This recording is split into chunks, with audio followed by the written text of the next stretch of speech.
عشناها بنودعك بدموع العين.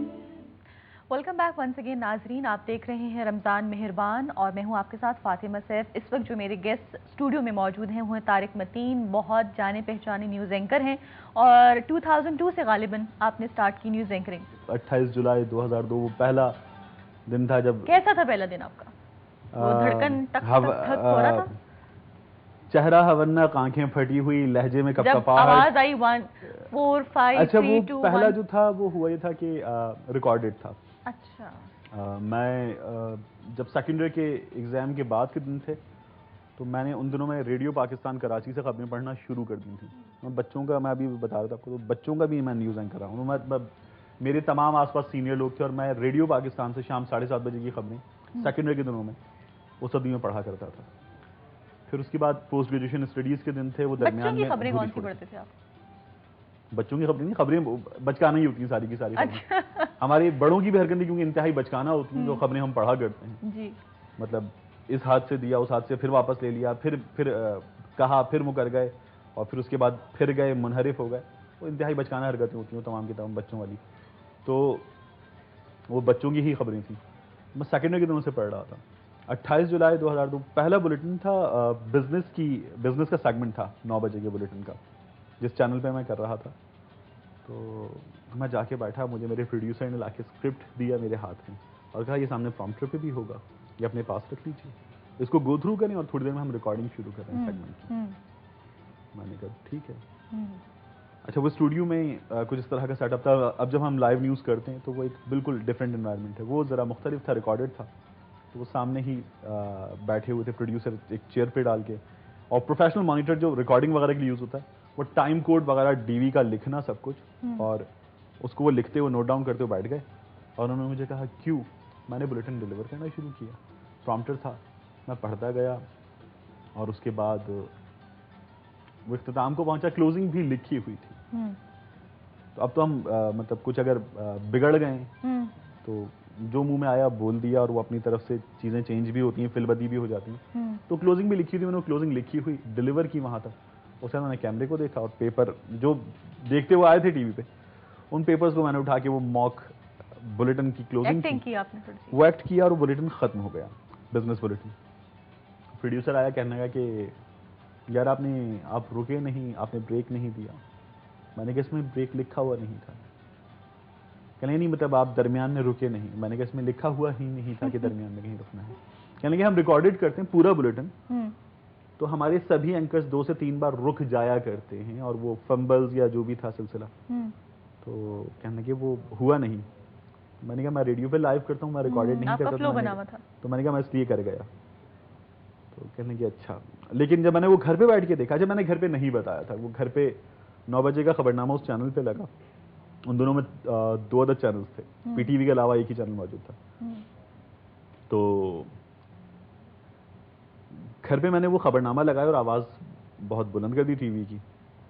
تو اس کے بعد والدہ نے مجھے بھائی وغیرہ نے آ کے کہا کہ تم ٹی وی دیکھو تو خود دیکھو، پورے گھر کو کیوں سنا رہے ہو. اب یہ وہ وقت تھا کہ لوگ کھانے سے تھوڑی دیر پہلے اپنے اپنے کمروں میں تھے اور تھوڑی دیر کھانے کی میز پر آ کر بیٹھنا تھا. بھابھی اور بہن وغیرہ یہ لوگ کچن میں مصروف تھے. اور تھوڑی دیر بعد اب جب وہ آواز آئی میں ہوں طارق متین، اور پورا گھر ایکسائٹمنٹ ہوئی ہوگی ٹی وی لاؤنج میں. اور اس کے بعد میں بیٹھا ہوا، کسی نے مجھ سے کوئی بات نہیں کی. اس کے بعد گھر میں 2 لوگوں کے پاس موبائل فون تھا. جولائی 2002 وہ 2 لوگوں کا موبائل فون گھر کے تمام 7 افراد نے اٹھا کر، ہر شخص نے اپنے دوست کو، رشتہ داروں کو، سب کو ملا کر ٹی وی لگا اور ہمارے بھائی کو. اس وقت وہ ایک ایکسائٹمنٹ تھی ان لوگوں کی مزیدار قسم کی. وہ بلیٹن دیکھا. کیسا لگا بلیٹن؟ گھر والوں کا کیا رسپانس تھا پہلا بلیٹن؟ ان سب کو بہت اچھا لگا. مجھے بڑا عجیب سا لگا، کیونکہ چہرے پر خوف تھا، آنکھیں پھٹی ہوئی تھیں، ڈر تھا، ایک انیکسپیرینسڈ ہونے کی جو تمام نشانیاں تھیں وہ چہرے پر نظر آ رہی تھیں. لیکن آہستہ آہستہ گاتے گاتے گویا بن جاتے تو وہ گاتے گاتے گویا. آپ بھی کبھی گایا آپ نے؟ میں نے نہیں، یہ ازراہ مثال میں نے کہا تھا، میں نے کہا شاید ازراہ مذاق کہا تھا. تو نہیں، میں صرف وہ سنا سکتا ہوں جو میں سنایا کرتا ہوں، جو خبریں. ہاں وہ میں سنا. سنیں آپ کی طبیعت بہت جولی ہے، اور اتنی جولی کہ کبھی کبھی ہنستے ہنستے رو بھی پڑتے ہیں، اور اتنے آپ سینسٹیو ہیں کہ آپ کو بہت کئی دفعہ کئی دفعہ آپ کو رونا بھی آیا ہے؟ یہ جو سنا ہے یہ کون سناتا ہے؟ یہ میرے جو ہے نا مخبر ان کے موکل رکھے ہوئے ہیں یہ موکلات ہیں جو مجھے ابھی بھی بتا رہے ہیں کہ طارق بہت جولی ہیں اور بہت سینسٹیو ہیں. کیا ایسا ہے؟ نہیں مطلب انسان انہی تمام حسیات سے مل کر بنا ہے تو یہ بالکل مجھ میں بھی ہیں جتنی ایک عام انسان میں ہونی چاہیے. اور میں جولی ہوں اس بات کا فیصلہ یقیناً دوسرے لوگ کریں گے. اور ہنستے ہنستے رو پڑتا ہوں تو مطلب اگر ضرورت پڑے. اچھا آپ جو پہلی بات کر رہے تھے وہ کنٹینیو کیجئے. پھر اس کے بعد گھر والوں نے دیکھا بہت اچھا رسپانس آپ کو ملا. پھر اس کے بعد یہ ہوا کہ گھر والوں کو پتہ چلا. میں ایک آدھ بار آڈیشن دے کر آیا تھا تو وہ پتا تھا. پھر اس کے بعد انہوں نے میں نے شروع کر دیا مطلب میں اب روزانہ ان کو ٹی وی پر نظر آنے لگا. تو پوسٹ گریجویشن کی اسٹڈیز کے دن تھے, اپنا موبائل بھی نہیں تھا. تو بڑے بھیا نے فوراً کیا تم ٹی وی پر آتے ہو یہ تم موبائل رکھو. اچھا یہ وجہ کیا تھی؟ ایک موبائل گفٹ کیا گیا. اچھا اور پہلی کال کس کی آئی؟ گھر سے ہی آئی تھی کہ کب واپس آ رہے ہو. اور پہلے کچھ دنوں تک تو یہ ہوتا تھا کہ وہ کسی اور کی کال بھی نہیں آتی تھی. تو پھر اس کے بعد آہستہ آہستہ یہ ہوا کہ پھر سبھی نے دیکھا یہ وہ سفر کس طرح سے آگے بڑھا. اس چینل سے پھر دوسرے چینل پھر تیسرے. اور آج ماشاءاللہ آپ ایک تجربہ رکھتے ہیں اس فیلڈ میں اسپیشلی. کچھ تھوڑا بہت الٹا سیدھا. اچھا یہ بتائیے اگر آپ کے فینس کی بات کریں تو خواتین آپ کو زیادہ پسند کرتی ہیں کہ مرد؟ بڑا زبردست قسم کا سوال ہے. خود بتائیے آپ. زیادہ خواتین آپ کو اپروچ کرتی ہیں کہ ہم نے آپ کو ٹی وی پہ دیکھا, آپ کا اسٹائل بہت اچھا ہے, آپ کی پروننسیشن بہت اچھی ہے. ہاں اسٹائل کی تعریف ایک خال خال ہوا کرتی ہے اور لہجے کی اور اس کے بعد تلفظ کی تعریف یقیناً ہوا کرتی ہے کیونکہ وہ اس میں اساتذہ کا کچھ فیضان نظر ہے, کچھ مکتب کی کرامت ہے, تو کچھ استادوں کا سکھایا ہوا ہے اور کچھ گھر کا ماحول, پھر وہ کراچی کا ماحول جو اردو پورے پاکستان میں سب چیزیں مل کر آپ کو بناتی ہیں, طارق متین کو بناتی ہیں. کچھ الٹا سیدھا مل کے کمبینیشن جو ہے وہ اس شکل میں آپ کے سامنے ہے. اچھا طارق آپ کو اپنا پہلا روزہ یاد ہے کیا؟ پہلا روزہ مجھے یاد ہے. کچھ کیسا تھا؟ کب رکھا, کیسا مکمل کیا آپ نے کہ نہیں کیا؟ ہاں مکمل کیا تھا پہلا روزہ. اور اس کے بعد ایک تھال سجا کے والدہ نے دیا تھا جو میں نے افطاری سے کچھ آدھا گھنٹہ پہلے گلی کے جو گھر تھے ان میں خود جا کے اپنے ہاتھ سے بانٹا تھا. پھر گھر میں چھوٹی سی تقریب تھی, سوری روزہ گشائی کی چھوٹی سی تقریب تھی گھر میں, تو تقریب بھی ہوئی.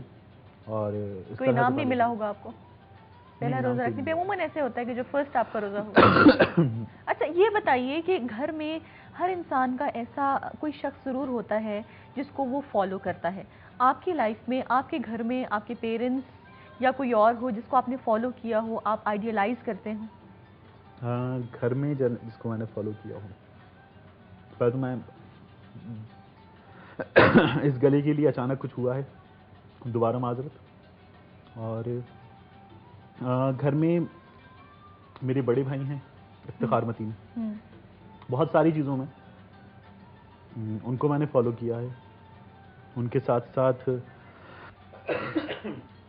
میں نے جب اسپیچز کی ٹھیک ہے, ہم مجھے لگتا ہے کہ آپ کا گلا آپ کو اجازت نہیں دے رہا بولنے کے لیے. ہم حاضر ہوں گے ایک مختصر سی بریک کے بعد. ناظرین ہمارے ساتھ ہی رہیے. ماشي بنودعك بدموع